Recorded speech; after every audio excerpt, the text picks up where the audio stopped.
Hello നമസ്കാരമുണ്ട്. പുതിയ വീഡിയോയിലേക്ക് എല്ലാവർക്കും സ്വാഗതം. എല്ലാവർക്കും സുഖമാണെന്ന് വിശ്വസിക്കുന്നു. അപ്പോൾ ഇന്നത്തെ വീഡിയോ എന്താണെന്ന് ടൈറ്റിലൊക്കെ കണ്ടപ്പോൾ എല്ലാവർക്കും മനസ്സിലായിട്ടുണ്ടാവും. ഇന്ന് നമ്മൾ ഉണ്ടാക്കാൻ പോകുന്നത് നല്ലൊരു നാടൻ ഞണ്ട് കറിയാണ്. അപ്പോൾ അതിന് വേണ്ടിയിട്ട് ഞാനിവിടെ 1 കിലോഗ്രാം ഞണ്ട് നല്ലപോലെ നന്നാക്കി കഴുകി വൃത്തിയാക്കി വെച്ചിട്ടുണ്ട്. ഇനി നമുക്ക് ഒരു പാൻ ചൂടാക്കാനായിട്ട് വെക്കാം. ഞാൻ ഓരോരോ ഇൻഗ്രീഡിയൻസിൻ്റെ അളവും ഉണ്ടാക്കുന്ന സമയത്ത് തന്നെ പറഞ്ഞു പോവാട്ടോ. ഞണ്ട് കറി എപ്പോഴും ഉണ്ടാക്കുമ്പോഴും നമ്മൾ ശ്രദ്ധിക്കേണ്ട ഒരു കാര്യമുണ്ട്. നമ്മൾ നോൺ സ്റ്റിക്കിൽ ഒരിക്കലും ഞണ്ട് കറി ഉണ്ടാക്കരുത് കേട്ടോ. കാരണം അങ്ങനെ ഉണ്ടാക്കി കഴിഞ്ഞാൽ നമ്മളുടെ പാത്രത്തിലൊക്കെ സ്ക്രാച്ചസ് വരും. ആ നോൺ സ്റ്റിക്ക് പാത്രം കേടായി പോകാൻ സാധ്യതയുണ്ട്. അതുകൊണ്ട് എപ്പോഴും നിങ്ങൾ ഇതുപോലത്തെ ഇൻഡാലിയത്തിൻ്റെ ചട്ടിയോ അല്ലെങ്കിൽ പിന്നെ കലച്ചട്ടിയൊക്കെ യൂസ് ചെയ്യാം. നമ്മളുടെ ചട്ടി നന്നായിട്ട് ചൂടായിട്ടുണ്ട്. അപ്പോൾ ഇതിലേക്ക് ഞാനിനി 3 ടേബിൾ സ്പൂണോളം വെളിച്ചെണ്ണയാണ് ചേർത്ത് കൊടുക്കുന്നത്. നമ്മളുടെ നാടൻ ഞണ്ട് കറി ആയതുകൊണ്ട് വെളിച്ചെണ്ണ ചേർക്കുന്നതായിരിക്കും നല്ലത്. ഇനി നിങ്ങളുടെ കയ്യിൽ വെളിച്ചെണ്ണ ഇല്ലെങ്കിൽ സൺഫ്ലവർ ഓയിൽ യൂസ് ചെയ്യാം. എന്നാലും വെളിച്ചെണ്ണ യൂസ് ചെയ്ത് കഴിഞ്ഞാൽ കുറച്ചും കൂടി ടേസ്റ്റ് കൂടുതലായിരിക്കും നമ്മളുടെ കറിക്ക്. വെളിച്ചെണ്ണ നന്നായിട്ട് ചൂടായി കഴിയുമ്പോൾ നമുക്കതിലേക്ക് 1 ടേബിൾ സ്പൂണോളം ഇഞ്ചി കുത്തിയരിഞ്ഞതും 1 ടേബിൾ സ്പൂണോളം വെളുത്തുള്ളി ചെറുതായിട്ട് അരിഞ്ഞതും കൂടി ചേർത്തിട്ട് നന്നായിട്ട് ഇളക്കി കൊടുക്കുക. അതിൻ്റെ പച്ചമണമൊക്കെ മാറി നല്ലപോലെ മൂത്ത് വരുന്ന വരെ, ചെറിയൊരു ബ്രൗൺ ഷെയ്ഡ് ആവുന്ന വരെ നന്നായിട്ട് ഇളക്കി കൊടുക്കുക.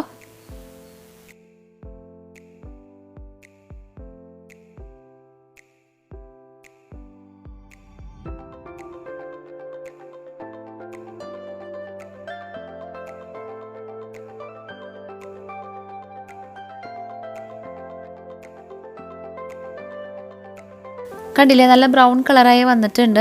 ഇനി നമുക്കിതിലേക്ക് 2 വലിയ സവോള ചെറുതായിട്ട് അരിഞ്ഞ് ചേർത്ത് കൊടുത്തിട്ട് അതും നല്ലപോലെ വഴറ്റിയെടുക്കുക. അതിൻ്റെ പച്ചമണമൊക്കെ മാറി ചെറിയൊരു ബ്രൗൺ ഷെയ്ഡ് ആവുന്നവരെ നന്നായിട്ട് വഴറ്റിയെടുക്കുക. ഇവിടെ ഇപ്പോൾ ഞാൻ വളരെ ചെറിയ സൈസായിട്ടാണ് കേട്ടോ സവോള അരിഞ്ഞെടുത്തിട്ടുള്ളത്. നിങ്ങൾക്ക് വേണമെന്നുണ്ടെങ്കിൽ നീളത്തിൽ അരിയാം, അതൊക്കെ ഓരോരുത്തരും ഇഷ്ടമാണ്. ഞാനിപ്പോൾ ചോപ്പറിൽ അരിഞ്ഞോട് ഇത്രയും ചെറുതായിട്ട് വന്നിട്ടുള്ളത്. അപ്പോൾ ഇങ്ങനെ ചെറുതായിട്ട് അരിയുമ്പോഴുള്ള ഗുണം എന്താണെന്ന് വെച്ചാൽ അത് പെട്ടെന്ന് തന്നെ നമുക്ക് വഴറ്റിയെടുക്കാൻ പറ്റും.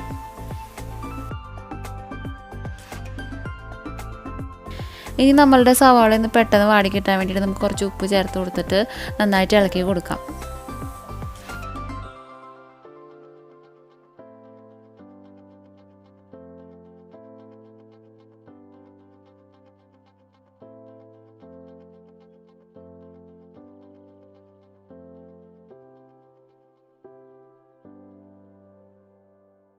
ഇപ്പോൾ നോക്കിയാൽ നിങ്ങൾക്ക് കാണാം സവോള നല്ലൊരു ലൈറ്റ് ബ്രൗൺ ഷെയ്ഡായി വന്നിട്ടുണ്ട്.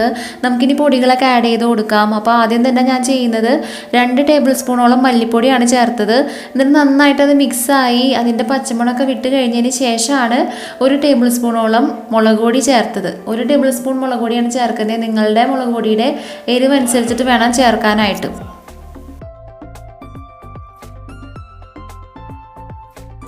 അപ്പോൾ പൊടികളൊക്കെ നല്ലപോലെ പച്ചമുളകൊക്കെ വിട്ട് കഴിയുമ്പോൾ നമുക്കിനി അടുത്തതായിട്ട് ചേർക്കേണ്ട തക്കാളിയാണ്. അപ്പോൾ തക്കാളി ഒരു മീഡിയം സൈസ് തക്കാളിയാണ് ഞാൻ എടുത്തത്.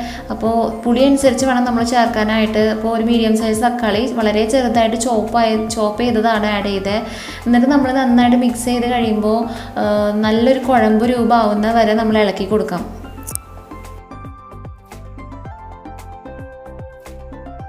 അപ്പോൾ നമ്മൾ നേരത്തെ ആഡ് ചെയ്ത തക്കാളി മസാലയിലൊക്കെ കിടന്ന് മിക്സായി നല്ല ഒരു ഗ്രേവി പരുവായി വന്നിട്ടുണ്ട്. ഇനി നമുക്കിതിലേക്ക് ഞണ്ട് ആഡ് ചെയ്ത് കൊടുക്കാം. അപ്പോൾ ഞണ്ട് ചേർത്തിട്ട് നല്ലപോലെ മിക്സ് ചെയ്യുക. അപ്പോൾ മസാലയൊക്കെ ഞണ്ടിൽ നല്ലപോലെ പിടിക്കും. പിന്നെ ഉപ്പ് വേണമെന്നുണ്ടെങ്കിൽ നിങ്ങൾക്ക് ഇപ്പോൾ ചേർക്കാം. ഉപ്പ് നിങ്ങൾ ഗ്രേവിയിൽ ഒന്ന് ടേസ്റ്റ് ചെയ്ത് നോക്കാം. ഉപ്പ് കുറച്ച് മുന്നിട്ട് നിൽക്കണം, എന്നാലാണ് ഞണ്ടിലൊക്കെ പിടിക്കുള്ളൂ. എന്നിട്ട് നമ്മളത് മൂടി വെച്ചിട്ട് ചെറിയ തീയിൽ കുറേ നേരം കിടന്ന് വേവണം. ഞണ്ടിന് വേവ് ഇത്തിരി കൂടുതലാണ്. ആ ചെറിയ തീയിൽ അടച്ച് വെച്ച് വേവിക്കുമ്പോഴാണ് ശരിക്കും ആ ഞണ്ടിൻ്റെ ടേസ്റ്റൊക്കെ നമ്മളുടെ ഗ്രേവിയിലേക്ക് ഇറങ്ങുള്ളൂ.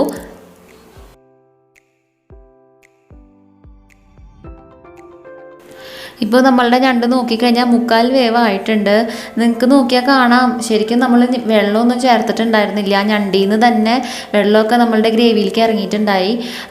അപ്പോൾ നമ്മളിനി അടുത്തതായിട്ട് ചേർക്കേണ്ടത് പകുതി നാളികേരത്തിൻ്റെ പാലെടുത്തിട്ട് അതിൻ്റെ 2ാം പാല് നമ്മൾ ഇതിലേക്ക് ചേർത്ത് കൊടുക്കണം. അതിൽ കിടന്നിട്ട് വേണം ഞണ്ടിനി വേവാനായിട്ട്. അപ്പോൾ 2ാം പാലാണ് ചേർക്കേണ്ടത്. 1ാം പാല് നമ്മൾ മാറ്റി വയ്ക്കുക, അവസാനം ചേർക്കേണ്ട കാര്യമാണത്. അപ്പോൾ 2ാം പാലിൽ കിടന്ന് ഞണ്ട് കുറച്ച് നേരം വേവട്ടെ.